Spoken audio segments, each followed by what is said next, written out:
ரொம்ப கஷ்டப்பட்டேன். ஏன்னா, என் ஹஸ்பண்டுக்கு உடல்நலம் சரியில்லாம பைபாஸ் பண்ற அளவுக்கு போயிட்டாரு. ஸோ நான் இந்த முருகர்கிட்ட வேண்டிக்கிட்டேன். 2 நாள்ல எனக்கு என்ன பண்றதுன்னே தெரியல. ஆனா, நான் கும்பிட்ட கடவுள் என்ன கைவிடல. அந்த கஷ்டத்துல எங்கள மீண்டு கொண்டு வந்திருக்காரு அந்த கடவுள். நம்ம நம்புற கடவுள் என்னைக்கும் நம்மள கைவிட மாட்டாரு. அத நான் அன்னைக்கு உணர்ந்தேன். அதனால தான் இன்று வரைக்கும் நான் எல்லா கோயில்களுக்கும் இந்த முருகர் கோயிலுக்கு நானா தேடி போறேன். யாரும் எங்கள வற்புறுத்தியோ அந்த மாரிலாம் கிடையாது. ஏன்னா நாங்க எங்க கடவுள நாங்க நம்புறோம். ஓம் கல்பத்ரணமம் ரணதாமதம் கமலாகுணாபம் ஸ்கந்தம் புஜத்வமனாமேகபத்ரம் காத்யாஜினீ சுதமகம் கடிபக்தபாமம் கௌபீன தண்டதர தட்சணாஸ்தமீதே சிவசுப்பிரமணிய சுவாமினே நமஹ. ஓம்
வணக்கம். பிராணஒளி யூடியூப் சேனலுக்கு உங்களை மனமார்ந்த வரவேற்கிறோம். இன்று நம்மை ஆசீர்வதிக்கும் இன்னொரு திருத்தலமான ஆலயத்தை காணும் பாக்கியம் நமக்கு கிடைத்துள்ளது. இந்த ஆலயம் வழிபாட்டிற்கான இடம் மட்டுமல்ல, பக்தி அமைதியாய் மலரும் இடம், மனம் சாந்தியடையும் தெய்வீக தலம். இதன் வரலாறு, ஆன்மீக பெருமை மற்றும் இயற்கையுடன் இணைந்த அமைதியான சூழல் ஆகியவற்றை இன்றைய பயணத்தில் ஒன்றாக அனுபவிப்போம். நன்றியுடனும் பணிவுடனும் பக்தியுடனும் இந்த ஆன்மீக பயணத்தை தொடங்குவோம்.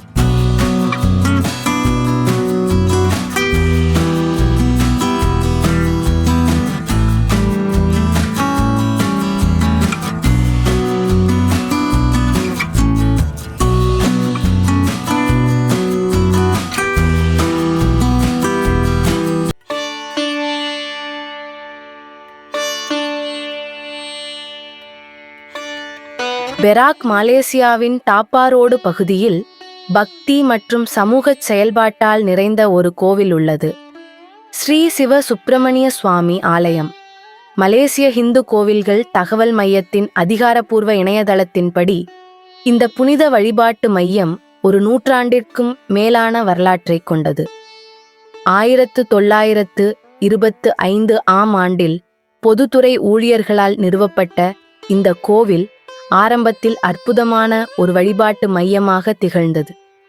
தாப்பா நகரிலிருந்து சுமார் 10 கிலோமீட்டர் தொலைவில் அமைந்த இந்த கோவில் பணியாளர்களுக்கும் உள்ளூர்வாசிகளுக்கும் ஆன்மீக பாதுகாப்பு மற்றும் அமைதியை வழங்கியதாகும். கோவிலின் ஆரம்ப காலத்தில் அது மிக எளிமையான கட்டமைப்பில் இருந்தது. மர பலகைகள் மற்றும் சிங்க் கூரை கொண்டு கட்டப்பட்டிருந்தாலும் பக்தியால் வளமை கொண்டது. ஒவ்வொரு நாளும் பக்தர்கள் இங்கு ஸ்ரீ சுப்பிரமணிய சுவாமியை வழிபட்டு நம்பிக்கை மற்றும் சமூக இணைப்பின் வழிகாட்டுதலின்படி தங்களது பிரார்த்தனைகளை அர்ப்பணித்தனர். பல தசாப்தங்களின் பின்னர் கோவில் நிர்வாகத்தின் அர்ப்பணிப்பு மற்றும் பக்தர்களின் மனமார்ந்த ஆதரவால் இந்த எளிமையான கட்டிடம் ஒரு நிலையான மற்றும் மிகச்சிறந்த வழிபாட்டு மையமாக வளர்ந்தது. இந்த அர்ப்பணிப்பு தனது உச்சி பாய்ச்சலுக்கு புதிய கோவில் கட்டடத்தின் கட்டுமானத்தை செய்து 2000 ஆம் ஆண்டு ஒரு புனித கும்பாபிஷேகம் நிகழ்த்தப்பட்டது. இது கோவிலின் ஆன்மீக பயணத்தில் புதிய அத்தியாயத்தை குறிக்கும். இன்று இந்த கோவில் அதிகாரப்பூர்வமாக பதிவு செய்யப்பட்டு ஹிந்து சமுதாயத்திற்கான ஒரு மதிப்புக்குரிய வழிபாட்டு மையமாகவும் கலாச்சார மரபின் ஒரு முக்கிய பகுதியாகவும் தொடர்கிறது. இதன் பாரம்பரியம் நிலைத்து நிற்கிறது. பக்தி, ஒற்றுமை மற்றும் நம்பிக்கை மற்றும் வாழ்க்கை ஆகியவற்றின் நிலையான இணைப்பின் சாட்சி. மலேசிய ஹிந்து கோவில்கள் தகவல் மையத்தின் அதிகாரப்பூர்வ இணையதளத்தில் குறிப்பிடப்பட்டுள்ளது போல்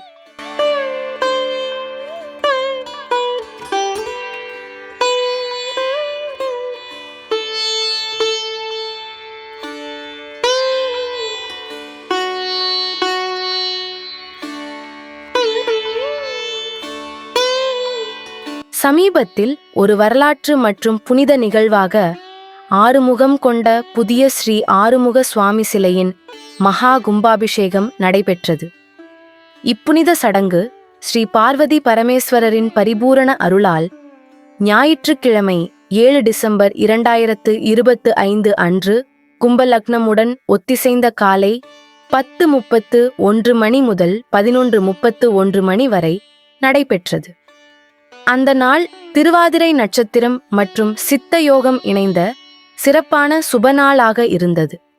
இதனால் இது ஆன்மீக ரீதியாக மிகவும் விசேஷமான நிகழ்வாக அமைந்தது. இந்த மிக பெரும் சடங்கின் மூலம் பக்தர்கள் ஒன்றாக கூடி முருகனின் புனித ஆசீர்வாதங்கள், அருள் மற்றும் பாதுகாப்பை பெற்றனர். புதிய சிலையின் புனித கும்பாபிஷேகத்தை சாட்சி அளித்த இந்த நிகழ்வு இப்போது கோவிலில் ஆன்மீக சக்தி மற்றும் தெய்வீக அருளை பரப்புகிறது. இந்த நிகழ்வு கோவிலின் வரலாற்றில் புதிய அத்தியாயமாக அமைந்து சமூகத்தின் பக்தியையும் ஒற்றுமையையும் வலுப்படுத்தியது. இன்றைய நிலவரத்தில் கோவில் மேலும் வாழ்வும் ஆன்மீக சந்தோஷமும் கொண்ட ஒரு நம்பிக்கை, அமைதி மற்றும் ஆன்மீக நிறைவேற்றத்தின் மின்புரியலாக திகழ்கிறது. ஸ்ரீ ஆறுமுக சுவாமியின் ஆசீர்வாதங்கள் இந்த புனித கோவிலை பார்வையிடும் அனைத்து பக்தர்களையும் வழிநடத்தி பாதுகாத்து ஊக்குவிக்கச் செய்ய தொடர வாழ்த்துகிறோம்.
ஹரஹர நம பார்வதி பதையே ஹரஹர மகாதேவா. தென்னாடுடைய சிவனே போற்றி, எந்நாட்டவர்க்கும் இறைவா போற்றி. ஸ்ரீ கற்பக விநாயகம்பதே மகாகணபதே நமஹ. ஓம் கல்பத்ருணமம் பிரணதாமதம் கமலாருணாபம் ஸ்கந்தம் புஜத்வயமனாமயம் ஏகபத்ரம் காத்யாயினி சுதமகம் கடிபக்தவாமம் கௌபீன தண்டதரதர்ச்சன அஸ்தமீதே சிவசுப்பிரமணிய சுவாமினே நமஹா. நான் இந்த ஆலய குருக்களாக பணிபுரிந்து வருகின்றேன். என் பெயர் சிவஸ்ரீ விஜயகுமார் குருக்கள், தலைமை குருக்களாக இருக்கின்றேன். இந்த ஆலயத்தில் நான் 30 வருட காலமாக பணிபுரிந்து வருகிறேன். இந்த ஆலயம் ஏறத்தாழ ஒரு 120 ஆண்டு காலமாக சிவசுப்பிரமணியராக தோன்றி இங்க ஆலயத்தில் வழிபட்டு வருகிறார்கள். ஆரம்ப காலத்தில் இந்த எஸ்டேட்ல ரப்பர் மர தோட்டமாக இருந்தது. மக்கள்லாம் ரப்பர் மரம் வெட்டும் தொழிலாளிகளாக இருந்தாங்க.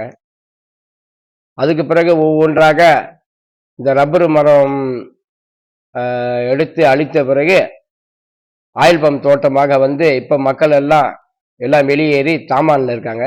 இந்த ஆலயம் எங்கே இருக்கின்றது என்றால் சிவசுப்பிரமணியர் ஆலயம், தாப்பா எஸ்டேட், தாப்பா ரோட் கிராமம், அந்த பட்டணத்தில் இருக்குது. நமது ஆலயத்துல பௌர்ணமி மாத பூஜை சிறப்பாக இருக்குது. அதை ஒட்டி கந்த சஷ்டி நமது ஆலயத்துல மிக சிறப்பாக இருக்குது. அதுவும் இல்லாம கிருத்திகை மாதத்திலையும் நல்ல விசேஷமாக உபயங்கள் நடைபெறும். பிறகு நமது ஆலயத்துல விநாயகர் சதுர்த்தி மிக சிறப்பாக நடைபெறும். நமது ஆலயத்துல தைப்பூச மகா உற்சவ திருவிழா தான் நடைபெற இருக்கிறது. திருவிழாவுக்கு ஏறத்தாழ நமது ஆலயத்துல 10 நாள் உபயம் நடைபெறும். பிறகு தைப்பூசம் அன்று பக்த மெய்யன்பர்கள் மிக திரளாக ஏறத்தாழ ஒரு 5000 பேர் இங்கு வருகை தந்துள்ளார்கள். நமது ஆலயத்துல பிள்ளையார் சன்னிதானம், மூலஸ்தானம் நமது சிவசுப்பிரமணியர் சுவாமி, பிறகு மாரியம்மன், துர்க்கையம்மன், நாகம்மா, நவகிரகம், இடுமன் சன்னிதானம் உண்டு, முனீஸ்வரர், பலிபீடம், மயில் வாகனம், இவை அவற்றையும் இந்த ஆலயத்தில் இருக்குது. நமது ஆலயத்தில் மிக சிறப்பாக புதிதாக ஏற்பாட்டு நமது ஆலய தலைவர் அவர்கள் ஏற்பாட்டில் சத்ரு சம்ஹார மூர்த்தி 38 அடியாக இங்கே விளங்கி வருகிறது.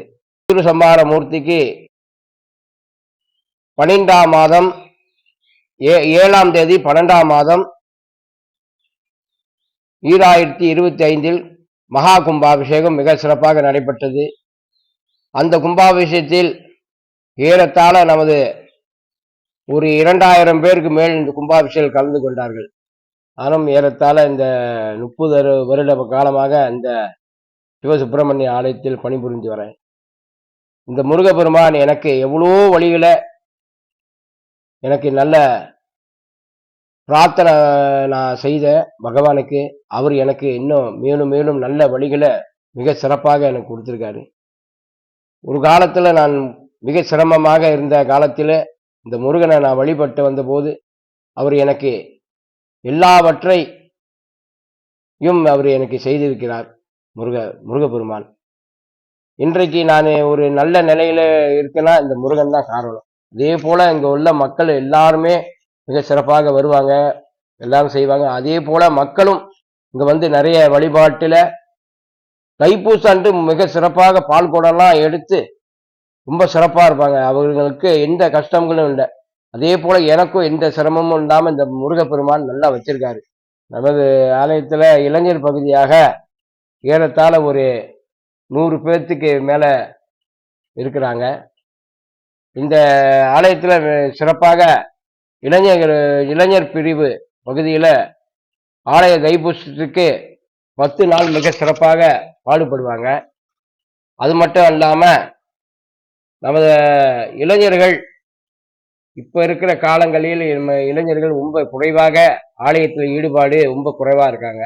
ஆகையால் இளைஞர்கள் மிக சிறப்பாக இந்த ஆலயங்களில் பங்காற்றதான் இந்த ஆலயம் மிக சிறப்பாக இன்னும் வரக்கூடிய காலங்களில் மிக சிறப்பாக இருக்குன்னு இளைஞர்களுக்கு சொல்லிக்கிறேன். இப்ப இருக்கிற காலகட்டங்கள்ல இளைஞர்கள் ரொம்ப வன்முறை, இந்த மாதிரி தீய தீய செயலுக்கு தான் நிறைய இருக்காங்க. ஆலயங்கள்ல வழிபாட்டு ரொம்ப குறைஞ்சிக்கிட்டு வருது. ஆகையால் இளைஞர்கள் ஒற்றுமையா இருந்தாதான் இந்த சமுதாயத்துல ஒரு நல்ல உணர்வை நம்ம ஏற்பாடு செய்ய முடியும். இறுதியாக நான் ஒன்றுதான் கேட்டுக்கொள்கிறேன். இந்த ஆலயத்துல மிக சிறப்பாக எல்லாம் வல்ல சுப்பிரமணிய இறைவனை நல்ல வழிபாடு பண்ணால் எல்லா ஜெயங்களும் என்ன நிச்சயமாக அது நடக்கும் என்று மிக சிறப்பாக சொல்லிக் கொள்கிறேன். வணக்கம். இப்போ வந்து மஞ்சு ஆயத்தாவாலேருந்து வரோம். இந்த கோயிலை வந்து நாங்கள் யூடியூப் மூலிமா தான் இந்த கோயிலை நாங்கள் பார்த்தோம். நாங்கள் வந்து முருகரை வந்து எப்பயும் தரிசனம் பண்ணுவோம். ஸோ அதனால் நாங்கள் வந்து ஒரு ஒரு முருகர் கோயிலாக எங்கெங்கே இருக்கோ அந்த முருகர் கோயிலை நாங்களாக தேடி போய் தரிசனம் பண்ணுறதுக்கு வருவோம். அப்படி தான் இன்னைக்கு நாங்கள் இங்கே இருக்கிற முருகர் கோயிலுக்கு வந்திருக்கோம். ஏன்னா இது வந்து ஆறுமுக முருகன் அப்படின்னு சொல்லியிருந்தாங்க. அதனால் இவரோட தரிசனமும் பார்க்கணுன்னு தான் நாங்கள் இந்த கோயிலுக்கு காலையிலே கிளம்பி இங்கே வந்தோம். ஸோ இங்கே வந்தோடனே எங்களுக்கு மனசு கொஞ்சம் திருப்தியாக இருந்துச்சு. வந்த உடனே முதல்ல நாங்கள் பார்த்தது அந்த ஆறுமுகனோட உருவத்தை தான். வந்த உடனே காடியை நிறுத்தின உடனே உடனே அவருடைய இந்த தோற்றத்தை பார்த்தோன்னே எங்களுக்கு மனசு ரொம்ப சந்தோஷமா இருந்துச்சு. ஏன்னா அந்த முகம் வந்து அவ்வளோ ஒரு ஈர்ப்பா இருந்துச்சு எங்களுக்கு பார்க்கறதுக்கு. ஸோ அதனால நாங்க பெற்ற இன்பம் நீங்களும் பெறணுன்றதுக்காக இந்த ஆலயத்துக்கு நாங்களும் வந்திருக்கோம். நீங்களும் வரணும்னு நாங்கள் உங்களை வேண்டி கேட்டுக்கிறோம். நம்ம இளைஞர்கள் வந்து நிறைய தவறான வழியில போறாங்க.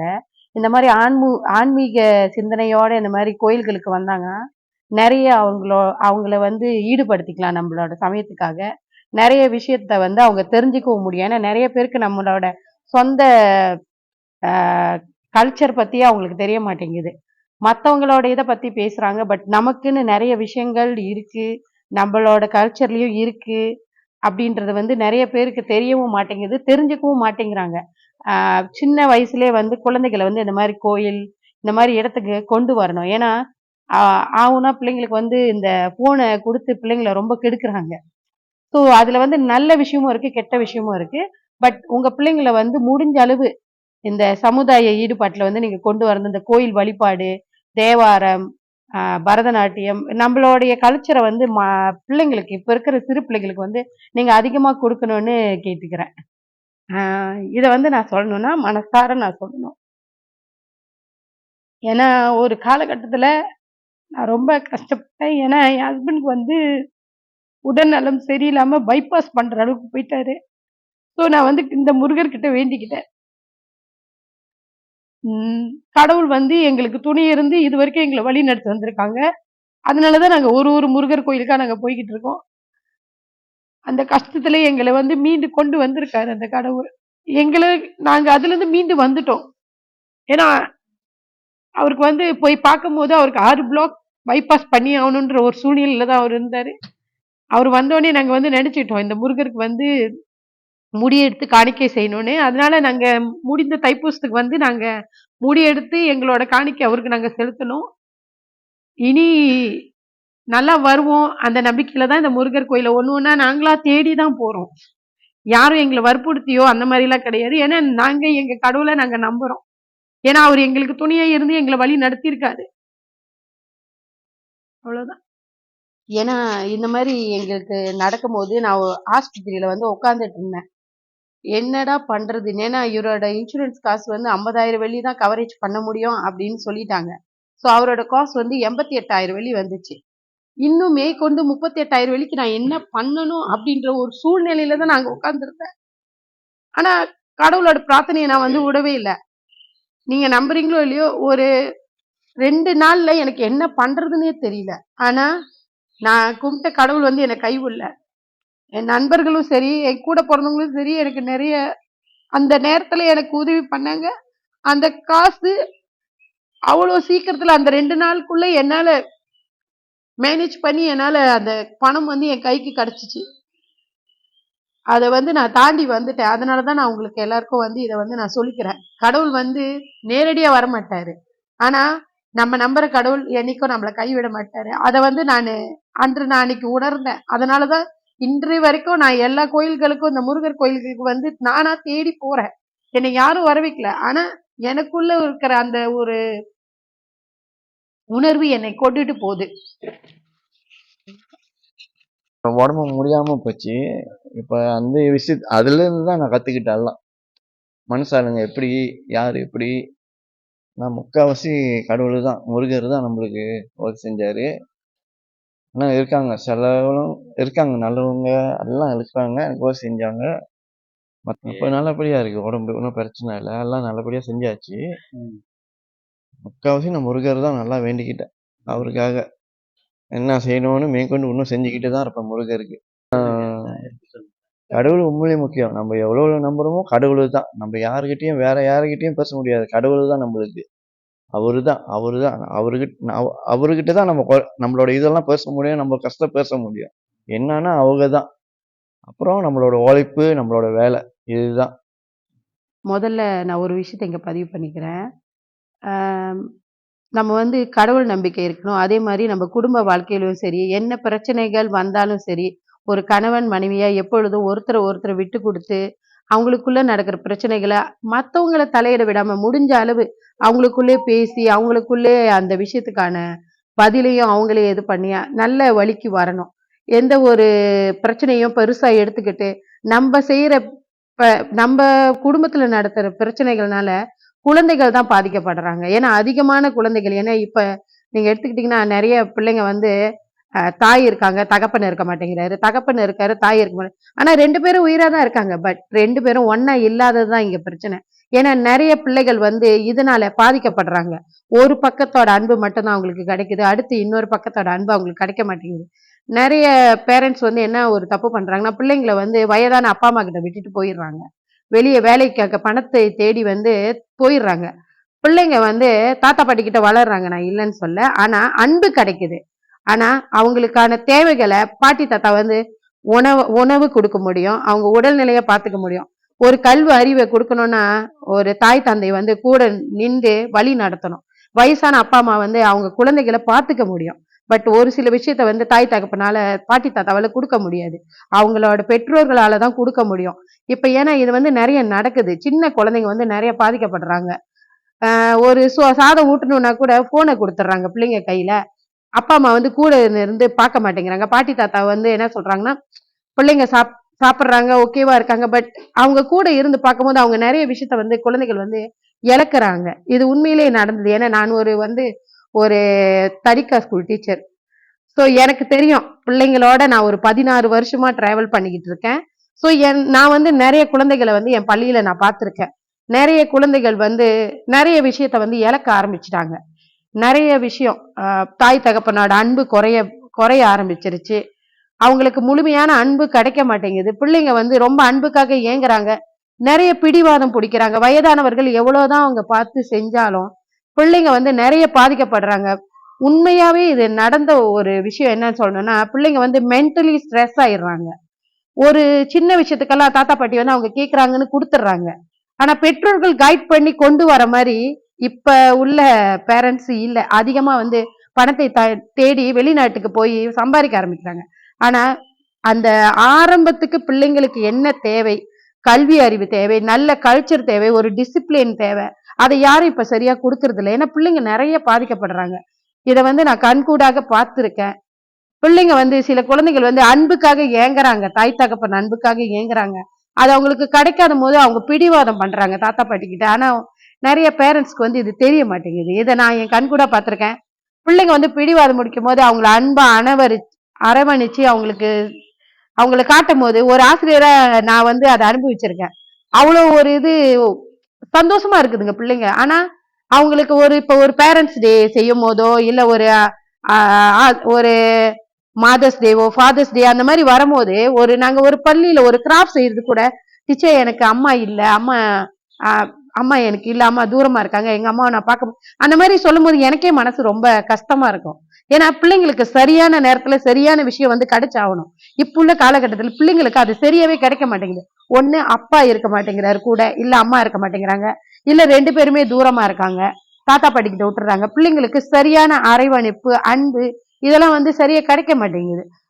அதுவும் அதிகமா வந்து இந்த படிச்ச பேரண்ட்ஸ், நான் வந்து குறை சொல்லல அவங்களோட படிப்பு, பட் படிப்பு இருக்கு, ஆனா நம்மளோட கல்ச்சர் இல்ல, நம்மளோட அன்பு அரவணைப்பு அதெல்லாம் வந்து பிள்ளைங்களுக்கு கிடைக்க மாட்டேங்குது.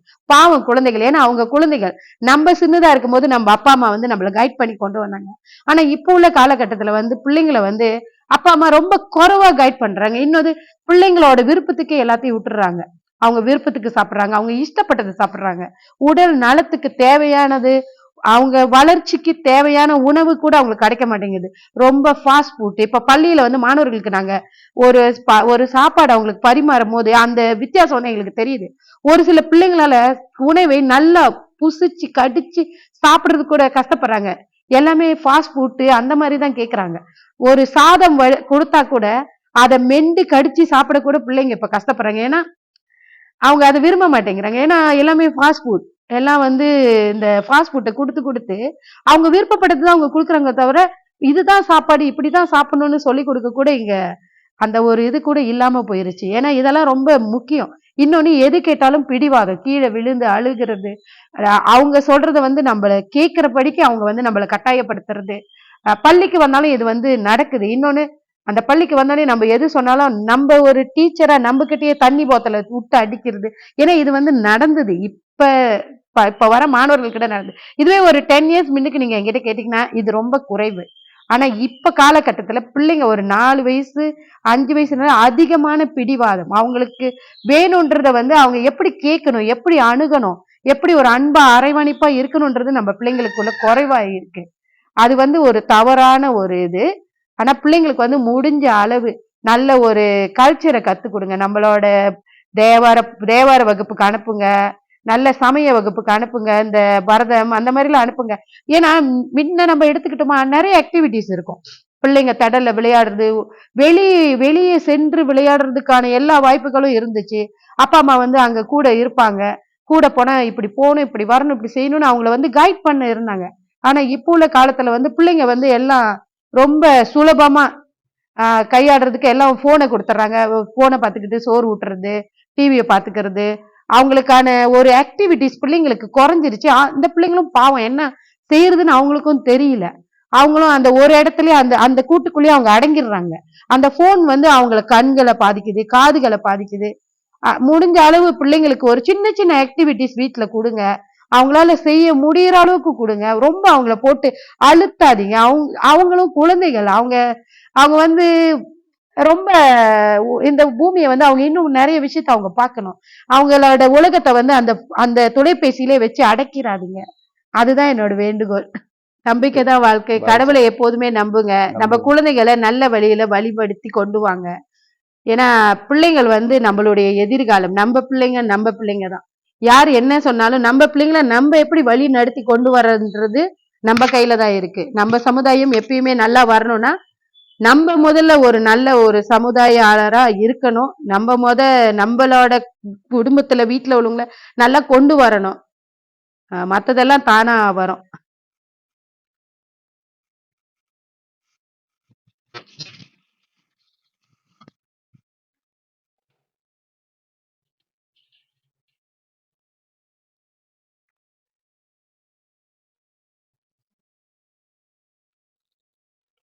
ஓம் கல்பத்ரணமம் பிரணதாமதம் கமலார்வாபம் கந்தம் புஜத்மனாமேகமுத்ரம் காத்யாஜினி சுதமகம் கடிபக்தவாமம் கௌபீன தண்டதர தட்சணாஸ்தமீதே சிவசுப்பிரமணிய சுவாமினே நமஹ.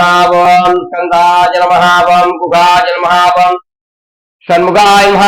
ஓம் பாலநேத்ரசுகாய நமஹ. ஓம் சிவசுவாமினே நமஹ. ஓம் கணசுவாமினே நமஹ. ஓம் சர்வசுவாமினே நமஹ. ஓம் श्रीवर्णाय नमः.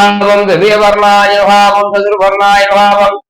सूरसंहारासनाय नमः. पार्वती प्रमदप्रियाय नमः. दम्भाय नमः. प्रमदम्भाय नमः. तिरुम्भाय नमः. बालसुब्रह्मण्य स्वामिने नमः. कार्तिकेयाय विद्महे सस्यस्ताय धीमहि तन्नः स्कन्दः प्रचोदयात्.